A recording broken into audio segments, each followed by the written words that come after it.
such a time as this. And welcome back. This is Pastor James Pittman. Wanted to get into a little bit of eschatology. To be honest with you, for the most part of my early Christian life, I could care less about eschatology.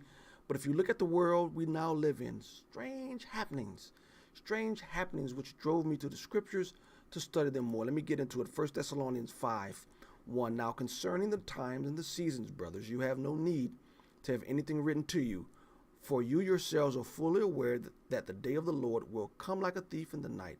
While people are saying there is peace and security, then sudden destruction will come upon them as labor pains come upon a pregnant woman. And they will not escape. But you are not in darkness, brothers, for that day to surprise you like a thief. Don't want to get into it too much, but I believe the last 7 years explained in Revelation is the last week of Daniel's 70 week. So the day of the Lord, I believe, encompasses the 7-year time period, Daniel's last week. What's important about 1 Thessalonians 5 is that Paul says those who don't read the Bible, that will catch them off guard, but not you. The day of the Lord should not catch believers off guard.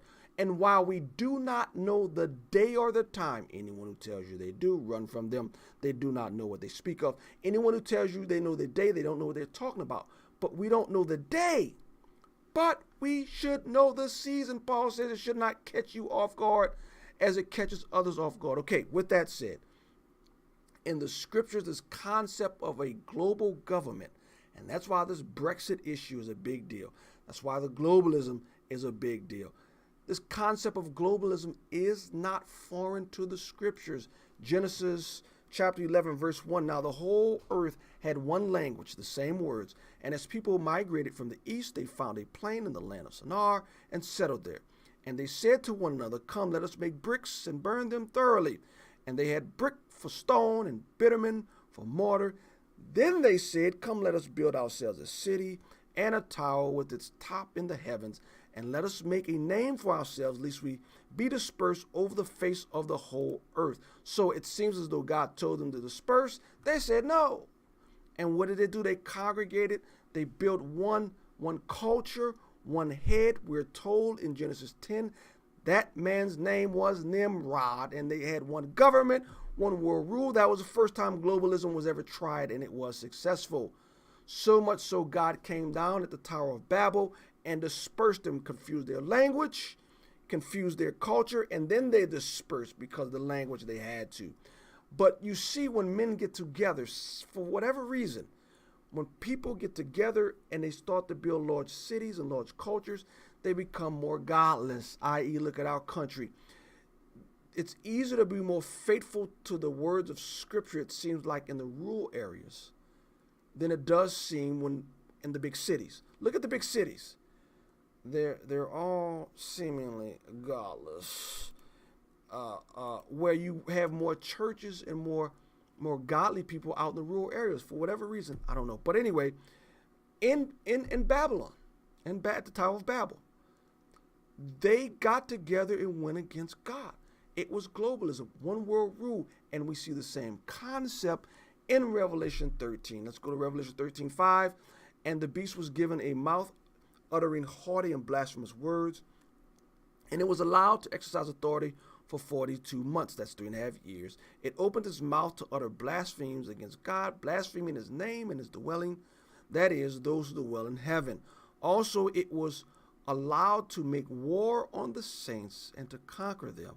And authority was given it over every tribe and people and language and nation. Again, every tribe, people, language, and nation, and all who dwell on the earth will worship it. Everyone whose name has not been written before the foundation of the world in the book of life of the Lamb. So once again, you see the correlations.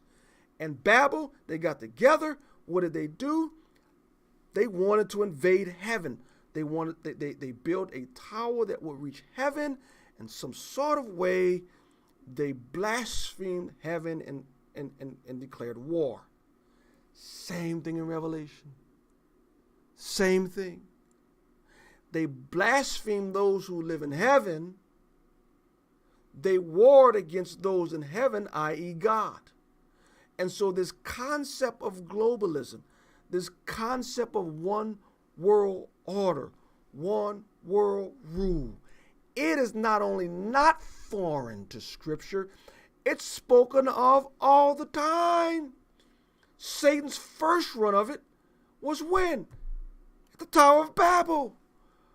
Nimrod will be the second most popular globalist in all of human history. And while he's the second, he will be the second most famous globalist.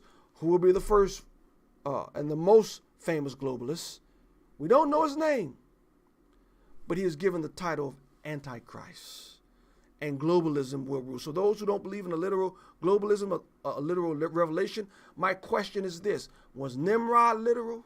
Was the Tower of Babel real? I think it was. And as the first Tower of Babel was, I think the second Nimrod will be literal. And so we have to be cognizant of this, of what Scripture actually teaches. With that said, I have one prediction. The EU will never let Britain go.